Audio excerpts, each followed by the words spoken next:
Welcome to this explainer. Today, we're diving into something that is just incredibly close to the hearts of so many of us, raising a neurodiverse child.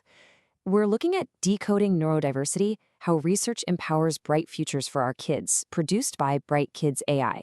And we're really going to focus on how understanding the latest research isn't just about, reading dry academic papers. It's about profoundly shaping a supportive environment and building a much brighter, more confident future for your kid. We're going to see exactly how these scientific concepts actually come to life in our homes every single day. Parenting a neurodiverse child is, wow, it's a constant journey of discovery, isn't it? And adaptation, and above all, just unwavering love.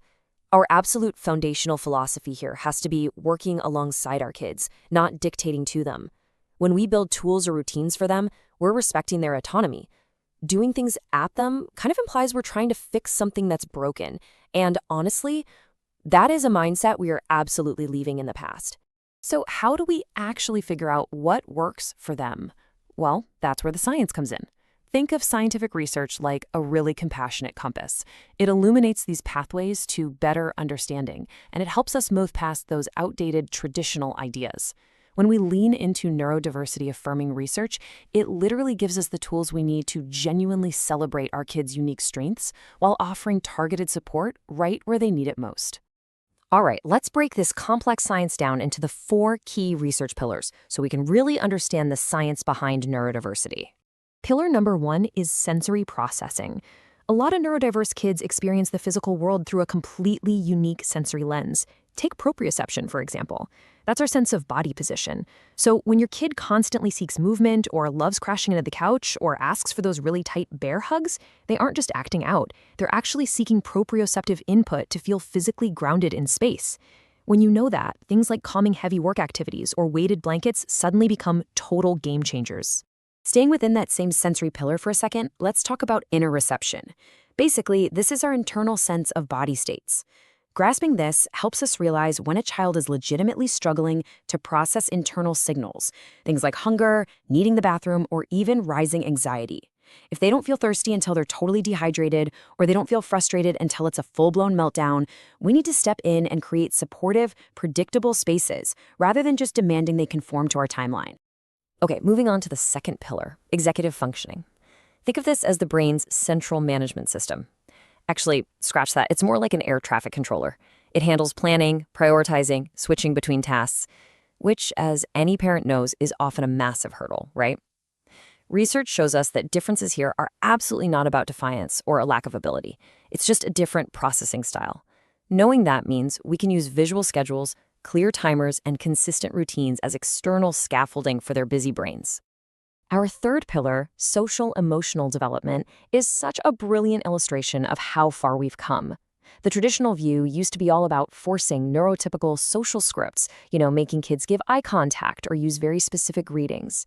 But the neurodiversity-affirming approach, it focuses on validating a child's authentic emotional experiences and building connections based on what they are genuinely passionate about. It's all about connection for sure, not compliance. And our fourth and final pillar is communication diversity. This one is absolutely crucial, and it highlights one simple truth. All forms of communication are valid, period. Whether your child uses spoken words, sign language, picture exchange systems, or devices, providing access to their preferred method is what really matters. When we honor how they naturally communicate, we cut down on so much daily frustration and foster lifelong self-advocacy skills. So, connecting this research to reality, let's talk about how families actually apply these insights every single day. What does this look like on a random Tuesday evening? To bridge the gap between the science and real life, families are using tools like the MyStars visual check-in. Instead of demanding a child use complex vocabulary to explain their feelings, which, let's be real, is near impossible during sensory overload, they just pick a color and a state. A violet sleepy star, an amber zoom star, or an orange big boom. It validates that all these states are totally okay. We just want to name the feeling so it's easier to work with together. And here is how this builds into something super helpful. A child logs their state visually, no words needed. After a week of doing this, parents get a weekly brief. This turns those little daily micro-observations into a visible pattern. Suddenly, you aren't just guessing anymore. You have this clear picture of your child's emotional and sensory rhythms that you can actually confidently take to a therapist, a teacher, or share at an IEP meeting. The impact of having that data is honestly pretty profound.